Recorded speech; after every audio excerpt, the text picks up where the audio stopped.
संचालक महोदय, और हम आज जो इस बैठक में सभी लोग यादव समाज के लोग एक विचारधारा से जुड़े हुए, सबकी राय है कि अगर लालजी वर्मा के परिवार से कोई लड़ता है तो हमारे बीच से बड़े भाई पहाड़ी यादव चुनाव लड़ेंगे, तो समाज जिसके साथ रहेगा मैं भी समाज के साथ रहूंगा।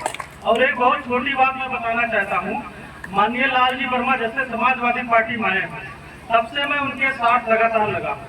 हमारा एक बहुत छोटा सा काम था, हमारे गांव के सामने नेशनल हाईवे बन रहा, उस हाईवे से एक पुलिया थी, इस पुलिया के लिए हमने विभाग को लेकर दिया, माननीय सांसद जी को लेकर दिया, जब विधायक को विधायक के नाम लेकर दिया और माननीय विधायक जी से कहा कि ये पुलिया हमारी बनवा देना है, तो हमारा गांव पूरा जलमग्न हो जाता।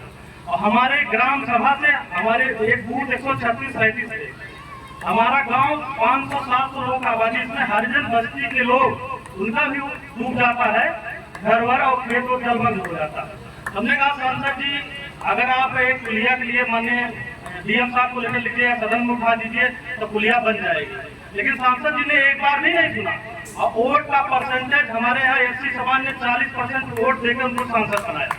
लेकिन सांसद जी सिर्फ अपने जात का काम करते हैं, जात विशेष का काम करते हैं। उनके यहाँ सारे लोग ठेकेदारी सिर्फ उनके जात के लोग करते हैं। मुझको इससे परहेज नहीं, मुझको ठेकेदारी भी नहीं उनसे चाहिए, लेकिन सम्मान की जब वहाँ यादों के सम्मान की बात आते हो, जातों का सम्मान कदा भी नहीं करते हैं। हमने उनके 10 बार फोन करके कहा होगा और लेटर लिखा है, आज भी मेरे पास रखा, जिस डेट का रखा उस डेट का रखा, लेकिन वो सुनने का काम समाज का नहीं करते, वो सिर्फ अपने समाज का काम देखते हैं। और हमने आज तक उनसे कुछ नहीं मांगा, अगर सामने पड़ेंगे तो भी मुँह पे कर देंगे। और सबसे बड़ी बात यह है कि अभी हमारी सांसद जी से फिर बात हो रही थी कि मैं सांसद बन गया, मैं बहुत दुखी हूँ, मुझको सांसद नहीं बनना चाहिए, मैं पछता रहा हूँ। अगर वो पछता रहे हैं तो इस्तीफा देकर विधायक लड़ेंगे, क्या जरूरी है उनको सांसद बने रहने का? उन्होंने हमसे फोन से कहा था। और ऐसी स्थिति है कटेरी विधानसभा में कि हम तो सोचते थे कि हमारा ही काम नहीं सुनते, लेकिन पूरी कटेरी विधानसभा के लोगों के साथ ऐसा व्यवहार कर रहे हैं। वो किसी भी जात का लोग हो, वर्मा छोड़ के किसी भी जात के लोग हो, उनके साथ ऐसा ही व्यवहार कर रहे हैं। इसलिए अभी जल्दी में मीटिंग बैठी थी उनके सांसद बनने के बाद, समीक्षा बैठक थी। उस बैठक में जितने पदाधिकारी थे, जितने कार्यकर्ता साथी, आज एक बूथ से लेकर सेक्टर तक सारे लोगों ने उनका जमकर विरोध किया। इतनी बेइज्जती आज तक समाजवादी पार्टी, मुझे जानते हुए जानकारी के हिसाब से आज तक किसी सांसद विधायक की इतनी बेइज्जती नहीं हुई।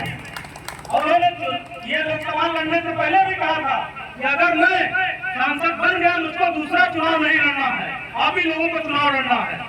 सबको, बहुत सारे लोगों को झांसे में लिया और अपने समाज के लोगों को भी उन्होंने कहा था कि जैसे शेष कुमार वर्मा जी हो गए, विशाल वर्मा जी के, बहुत सारे लोग कटेरी के हैं, कहा मैं आपको जो है चुनाव लड़ने का अवसर दूंगा। एक हमारे ही समाज के हैं श्याम नारायण यादव जी, उनको भी उन्होंने जिलाध्यक्ष बनाने का काम किया था कि जिलाध्यक्ष हम आपको बनाएंगे, लेकिन हुआ क्या, उनको जिलाध्यक्ष से महासचिव बना दिए। तो महासचिव इसलिए बनाए कि हम जब लोकसभा लड़ेंगे तो आपको विधायकी लड़ा देंगे, और जब ये सांसद बन गए तो उनको किनार कर दिए। तो ये हालात है कि वो अपने अलावा किसी का भला नहीं चाहते, वो परिवारवाद का भला चाहते हैं। मैं इन शब्दों का विराम देता हूँ। जय हिंद, जय समाज।